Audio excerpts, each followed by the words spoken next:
시청자 여러분 안녕하십니까? VOA 뉴스투데이 시작합니다. 대북 제재 위반 전력이 있는 북한 선박 5척이 광물을 취급하는 중국의 항구에 정박한 모습이 포착됐습니다. 제재 위반 여부가 주목되는 가운데 미국 국무부는 대북 제재 이행 의지를 거듭 확인했습니다. 첫 소식 함지하 기자가 보도합니다. 선박의 실시간 위치 정보를 보여주는 마린 트래픽의 지도입니다. 북한 선박 금진강호의 위치 정보가 중국 산둥성 룽커우항의 안쪽 부두에서 확인됩니다. 룽커우항 인근 바다에도 민흥과 금성, 태평, 고산호 등 북한 선박 4척이 입항을 대기하고 있습니다. 모두 화물선인 이 선박들은 적재함에 광물이나 공유 등 포장되지 않은 화물, 즉 벌크 화물을 실을 수 있습니다. 북한은 유엔 안보리가 수출을 금지한 석탄을 운송할 때도 통상 이들 벌크 화물선을 이용했었는데 이곳이 주로 광물을 취급하는 항구라는 점에서 북한 선박들이 룽커우항에 일제히 나타난 배경에 관심이 쏠립니다.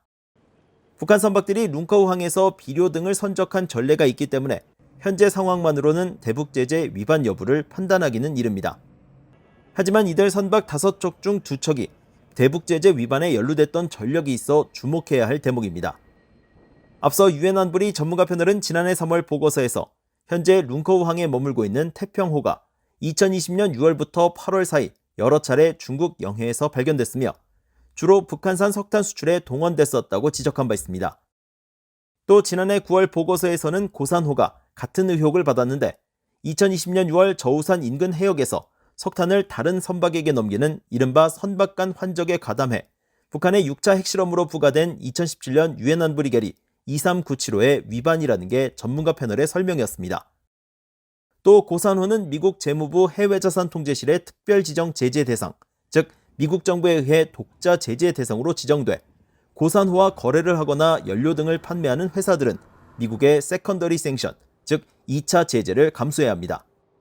미국 국무부는 국제사회에 더 적극적인 제재 이행을 촉구했습니다. 국무부 대변실 관계자는 제재 선박을 포함한 북한 선박들이 중국 근해에서 발견된 것과 관련된 VOA의 논평 요청에 유엔 대북 제재는 그대로 유지되며 우리는 유엔에서의 외교와 북한 주변국과의 외교 등을 통해 제재를 계속 이행할 것이라고 말했습니다.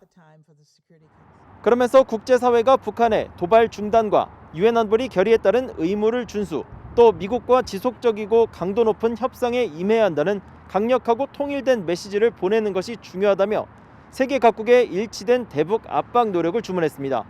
VOA 뉴스 함지하입니다. 미국 법무부가 지난해 10월 출범한 국가 가상화폐 사기 수사팀에 검사 출신의 한국계 미국인 최은영 국장을 지명했습니다.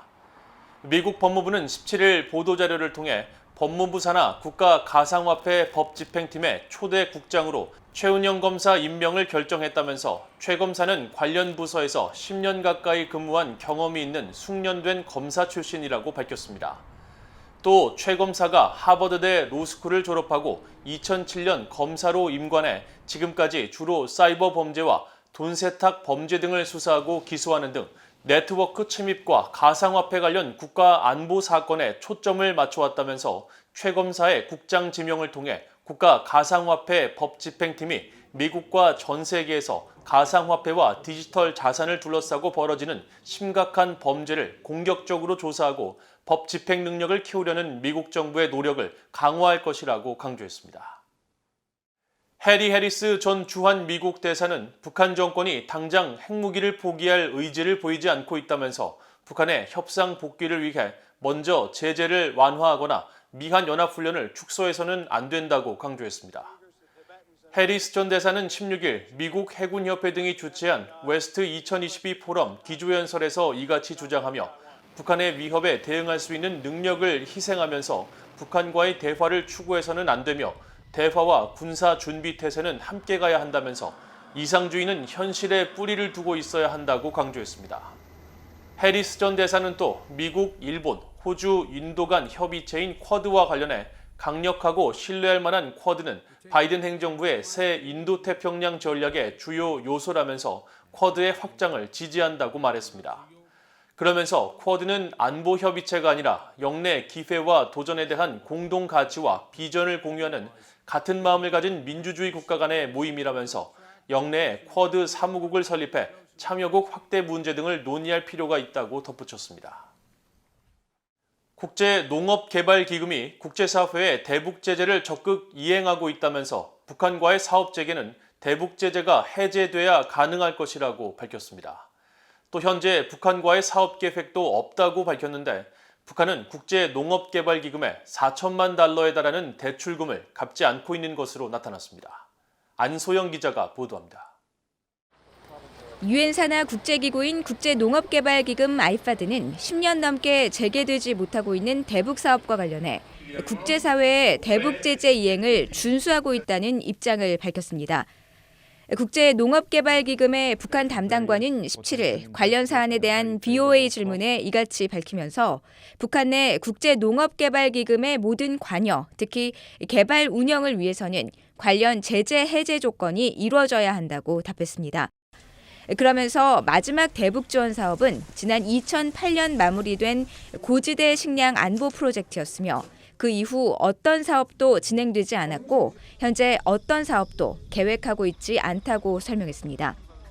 국제농업개발기금은 북한을 포함한 아시아 35개국 등 전 세계 136개국을 대상으로 농업개발과 식량 증산을 위한 융자 사업을 벌이는 국제기구입니다.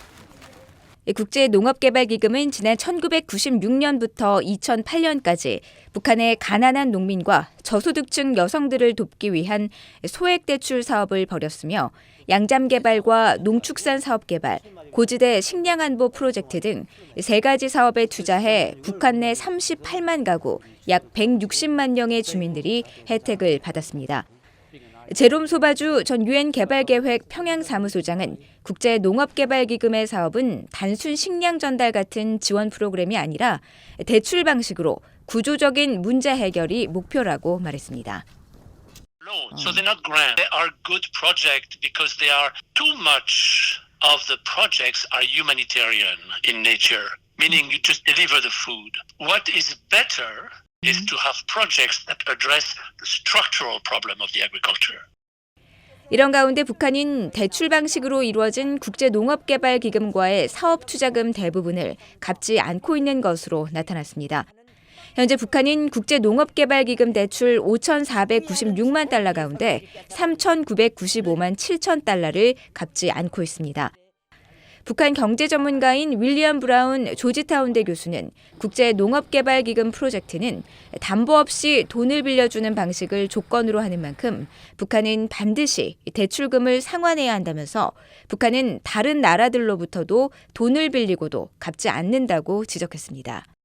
Early in the mid-1970s, they borrowed a huge amount of money from West Europeans, from Germany, from Norway, Sweden, the UK, and France, and they never repaid the loans.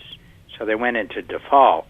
They were the first socialist country to default on their sovereign debt, on their government debt. Nobody in their right mind gives them credit because they have this history of not paying back. 브라운 교수는 북한이 채무액을 상환하지 않고 있는 상황이 지속된다면 국제사회에서 인정을 받지 못하는 북한의 신뢰도가 더 하락하는 또 다른 요인이 될 것이라고 지적했습니다. BOA 뉴스 안소영입니다. 신종 코로나 바이러스 대응을 위해 대북 제재 완화를 촉구했던 유엔 인권 최고대표 사무소가 제재 문제와 관련해 북한 당국에 책임을 강조했습니다. 유엔 인권 최고대표 사무소 대변인은 17일 북한의 인도주의적 상황 악화가 제재 때문인지 아니면 북한의 국경 봉쇄 때문인지를 묻는 BOA의 질문에 북한 당국의 책임을 강하게 거론하면서 제재와 관련해 경제적, 사회적 권리의 점진적 실현을 담보하는 주된 책임자는 여전히 북한이라고 밝혔습니다. 이 대변인은 또 코로나 대응 조치로 취한 북한 당국의 국경 봉쇄에 대해 해로운 조치라면서 현재 우려는 북한 당국이 코로나에 대응에 취한 조치들이 식량 안보와 영양, 보건, 생계 수단에 대해 해로운 영향을 미치고 있다는 것이며 북한이 광범위한 인권 의무를 감안해 국경 봉쇄 등의 조치들을 반드시 재고해야 한다고 밝혔습니다. 또 북한은 국제 인도주의 기구들의 조속한 복귀와 생명을 살리는 인도주의적 지원의 분배를 도모해야 한다고 밝히고 유엔 회원국들도 계속 인권에 대한 영향을 점검하고 필요하다면 완화 조치를 취할 의무가 있다고 말했습니다. 미국 해군의 핵 추진 항공모함 칼빈슨호가 최근 한반도를 작전 반경으로 하는 미국 7함대와 3함대 작전을 수행했으며 이를 통해 동맹국들과 함께 인도태평양 영내 준비태세를 확립했다고 미국 인도태평양 사령부가 밝혔습니다. 인도태평양 사령부는 16일 보도자료를 통해 칼빈슨 핵추진 항공모함 전단이 인도태평양 작전 지역에 대한 8개월간의 배치를 마치고 지난 14일 모항인 샌디에이고로 복귀했다면서 이 기간 동안 미국 해병대와 공군, 해안경비대와 함께 훈련하며 인도태평양 지역의 동맹과 파트너들에 대한 미국의 약속을 보여주었다고 전했습니다. 특히 파견 기간 262일 동안 8만 해리 이상을 항해하면서 항모작전과 해상안보작전, 수상, 항공부대 간 통합훈련과 장거리 해상타격, 차단작전 등 영내 다양한 환경에 대비한 훈련을 수행했으며 호주와 캐나다, 독일, 인도, 네덜란드, 뉴질랜드, 영국, 일본을 포함한 동맹 파트너 국가들과 공동훈련도 성공적으로 완료했다고 밝혔습니다. 칼빈슨 항모전단은 약 80여 대의 항공기를 탑재하고 승조원 수만 5천 명에 달해 바다 위 군사기지로 불리며 지난 2017년 북한의 추가 핵실험과 도발을 억제하기 위해 한반도 주변에 전개되는 등 배치만으로도 억제력을 발휘하는 전력으로 평가받고 있습니다. 이상으로 VOA 뉴스투데이를 모두 마칩니다. 시청해주신 여러분 고맙습니다.